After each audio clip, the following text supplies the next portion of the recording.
It is indeed. Now, we are into game now, so let's introduce these two players. In the lower left position, as the red Zerg player, we do have, of course, Shibbxyz, and he plays for the team Fragmasters. And in the top right, we do, of course, have Rotcod as the blue Protoss. So, I'm Maddles. I'm here with Lurlian, for anyone just joining us now. Game 1 of a best of 5, going for £30, so not too bad for two unsigned players in a show match. No, definitely not. It's only a best of 5, so in theory, you're going to earn £10 per game. That's a really good wage, if you ask me. Especially when you're not, broken through yet, and you're still, an amateur player. You're probably studying a lot, and you're just playing StarCraft 2 in your free time. But we really want to give some exposure to other players, not just the big names that we all know and love, but give a chance to less known players to prove themselves in a show match. Indeed, and I think that's a great thing to do, actually, because you get some unusual things happening in slightly off the top level play, where you see a couple more mistakes, a couple more risks being taken, and also it's great fun for them. And as you were saying previously, you've played against Shibbxyz, so you see these people on the ladder, loads of people watching. I'm sure anyone who's in High Masters will have played against at least one of these two if they're active in the EU scene. So it's nice to see people who you potentially played against being involved in competitions like this. So yeah, I think it's really, really good. It's really cool to be able to say, I played this guy and I beat him on ladder. When we were casting at I-47, there were a lot of good players there too. And casting other online tournaments, you're really not often able to say, I played against that player and I beat him, because you're casting players who are on an international team, and usually they stomp you on ladder if you even get to meet them. But it's cool to be able to say, I was able to take a game off this player on ladder. It is indeed. Now, we should probably talk a tiny bit about what's going on in the game. We had, from Rotcod, a Forge first into the Nexus, so going slightly safer. And for Shibbxyz, he went Pool Hatch, which is pretty much the standard that you're always going to see. He should be going down his third base roughly in about the next 40 seconds or so, give or take around the 4 minute 20 mark. And for Rotcod, this is one of the maps where, of course, Immortal Sentry is very strong.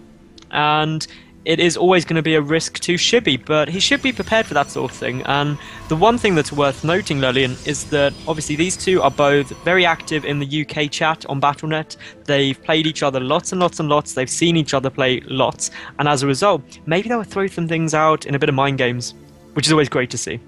Yeah, that's the most fun. That's, in my opinion, that's one of the most fun things to watch. Like two teammates who practice against each other all the time, see them playing in a tournament, because they're going to be doing all kinds of crazy stuff that is different from what they usually do, because their opponent knows exactly what they're planning on. And we've got a bit of that same situation here, Maddles.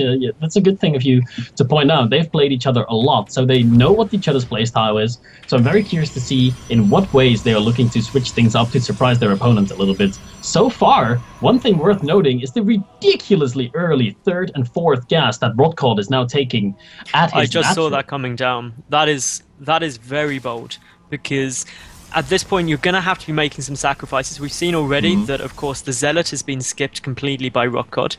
And by getting these additional gas out so soon, he will have the option of getting out some additional tech. If you look in his main base, we do, of course, have only 2 harvesters in each of the gas there, as opposed to the usual 3 you'd expect. So it's going to be mining gas a bit more effective. Gone for 2 probes in each of the 3rd and 4th gases as well, so not a complete commitment, but he's going to have a lot more gas, and we can see that by the resources in the top right. What do you think he might be planning here, Lurlian? It's really difficult to call right now. Even I would almost be expected to say a bit of an old-fashioned strategy, but his pylon positioning makes me doubt myself to even say that. I thought this might have been some kind of a double Stargate build, because you do take double gas relatively early with a double Stargate build, but not before starting the Stargates, actually. It's not an Immortal Sentry all-in either. I'm really clueless. He's banking up a lot of gas right now, Maddles, already up to 400 minerals and 400 gas, and a Nexus comes down. This is an incredibly strange build. That 3rd Nexus is completely crazy. I mean, before that point, I was thinking maybe it's going to be DTs. That was one of the possibilities I was saying in my head. But now that third Nexus has come down, I am just completely baffled, because usually if you're going to be going for such a fast third, you're not going to be doing anything too quick. There is a Stargate now queued up to build, so that is the first indication of what's going on. Shibbxyz Overlord also just coming into the main base now for Rotcod, trying to get some information about what's happening. I don't believe he has now seen the Stargate, so he knows that's there, but he has no clue about the third Nexus. So, as we're saying, this massive amount of gas banked up is very strange, because if you're going to be taking a quick third, you don't get so much gas, so you can get more gateway units out in order to defend that from aggression. And Shibbxyz is about to utilize the fact that he's got some Zerglings out, he's seen a very gas-heavy opening by applying some pain. And if he comes into that third base, it's going to be very tough for Rotcod to hold. Yeah, it's going to be very tough to hold indeed. He only has 2 sentries out on the field right now. His cannon is done, though, in his third base mineral line, so he will be able to thwart off those Zerglings pretty easily. 2 Stalkers are now heading across the map, and an Overlord was able to see them moving out, or maybe it was a Zergling at the Watchtower, I don't really know. But Shibbxyz has been notified of the 2 Stalkers' presence, and he's going to try to trap them, maybe? I think he's looking to do that. Oh, misses the surround on the Stalker, so they will be able to get out of there safely.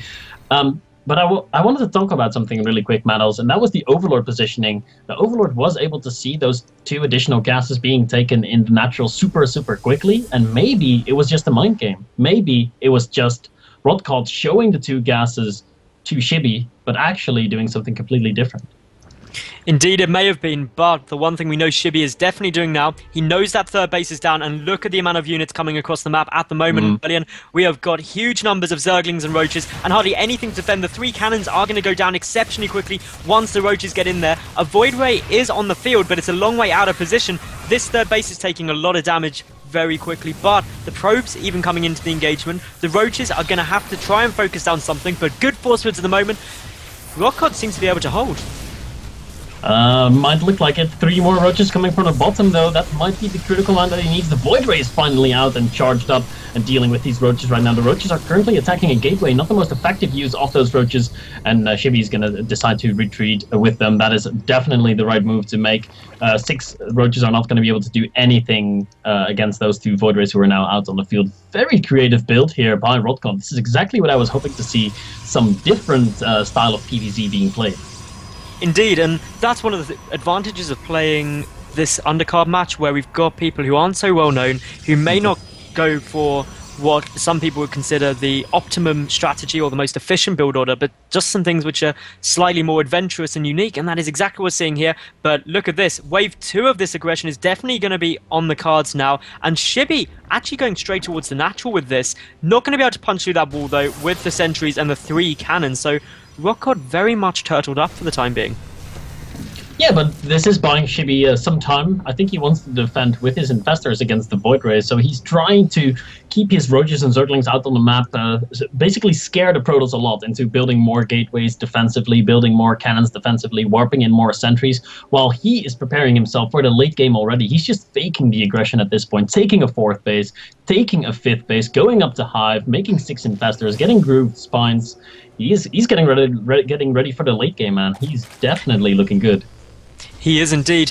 Seeing the Warp Prism about to come out here for Shibbxyz with a 2nd Warp Prism queued up as well. So maybe, for Rotcod rather, so maybe Rotcod going towards some multi-pronged aggression. Now the Ultralisk Cavern on its way for Shibbxyz. That is something you very rarely see against Protoss. And it's kind of what you've got to do, and it's going to be an interesting army composition with the Ultralisks in there. We do, of course, have the Hydra range upgrade being researched at the moment, so some Hydra Roach Ultra composition with Infestor support. It's going to be different. It's certainly something I don't think I've ever said casting before, but well, looking at what Rotcod's got, it's going to be strong. There's no Colossi out, there's no Immortals out, so why not go for Ultras?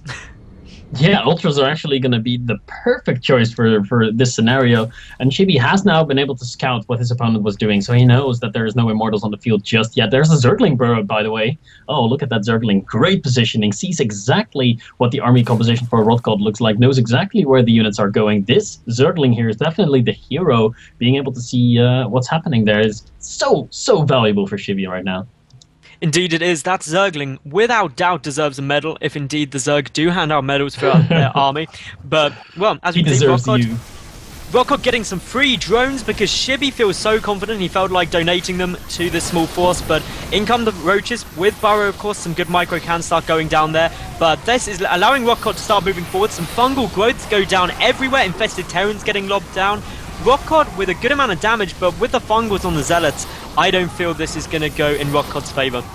No, it's a speed roaches versus a mainly zealot-based army. That's just not going to work out. Of course, we had those few void rays in there to support the army, but 2 void rays are not going to be able to deal with that many infested Terrans. So Rotcod now on the retreat, and Shibbxyz is definitely the winner of the first major engagement of this best of 5 series. But the War Prisms are looking to do some counter harass damage. There are zealots in the main base. They're trying to focus down the spawning pool, not quite able to get the spawning pool though, but in the meantime more zealots are at the 5th base of Shibbxyz. They might be able to get this one down though. Indeed they would, and there's no sign of Shibbxyz's army. Some units finally getting there, but this hatchery definitely going down. So Shibbxyz shouldn't worry too much because he does have his 4th up, which means he is still maintaining the 1 base advantage that you want against Protoss as a Zerg player.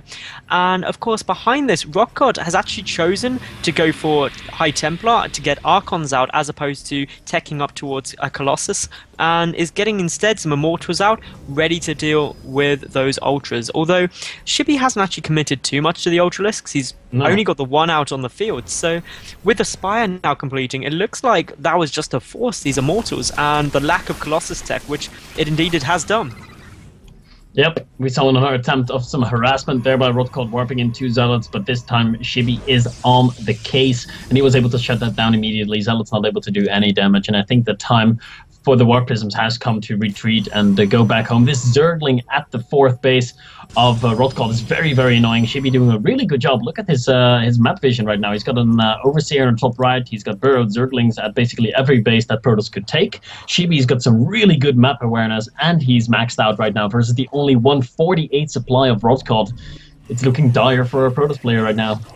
It is indeed. Those Hydralisks, even though there are only a few of them in Shibbxyz's army, are going to be helping massively with the damage they can output. The fact we've got the Great Spire half done, the fact that there's no Colossus on the field, it could get a little bit difficult. But yet again, some more aggression from Zealots coming out of the 5th base of Shibbxyz. That's getting shut down well. The 3rd is also about to get a big Zealot warp in. There is the 1 Spinecrawler there, and with, of course, the Corruptors coming in, the War Prism will finally get shut down. And with the Infestors lobbing down those infested Terrans and getting the fungal growth, this will get cleaned up without much damage being done. So I like Rotcod's thought process. He knows that Shibbxyz's got the greater army, and if you are in a situation where your opponent has got a larger force than yours, you have to multi-prong and drop basically all over. But big engagement coming down now, Lyrium. Oh, I'm not sure about this choice of engagement here. Maddles, the High Templar is running in there, not doing anything. Of course, Storm is not researched, so the Templar basically ran to its death there. Rotcod was doing such a good job for himself, buying time to get maxed out, but now he was attacking with 170 supply into a completely maxed out Shibbxyz who had a lot of Spinecrawlers in the middle of the map. Definitely not the best decision there. He needs to buy more and more time to get himself maxed out, get more Immortals out on the field, get more stuff out on the field, but the first Broodlords have started morphing as well. 5 Broodlords now on the way, Manos, versus only 1 Void Ray. Indeed. The only thing currently going in Rotcod's favour is, of course, the upgrade advantage. Currently 2-0 missile attack for Shibbxyz compared to the 2-2 upgrades already complete for Rotcod with 3-3 on their way. He's now getting the Robotics Bay down, and that means that he will be able to start getting the Colossus out. But the problem, as you said, are these Broodlords. There's not that much there to deal with it. Yes, there's the Archons, but there's only 8 Stalkers and a Void Ray in addition to that. So Blink. There's no Blink on the Stalkers. Blink is almost done. Rotcod needs to buy himself a little bit more time. Oh, 2 of his Archons running in the front, getting neuroparasited and getting killed off. Shibbxyz's going to have a great engagement here, but a good concave by Rotcod, and he has a lot of Immortals, but Immortals do not shoot at Broodlords. Blink is now finished up, but the Stalkers are all caught in the back. They cannot blink underneath the Broodlords. This is looking not so good for Rotcod. Indeed, I think we're going to see GG any second, to be honest, Lilium, because that many infested Terrans have soaked up all of the damage, buying the time for those Broodlords to push forward. The Hydra Roach army nearly completely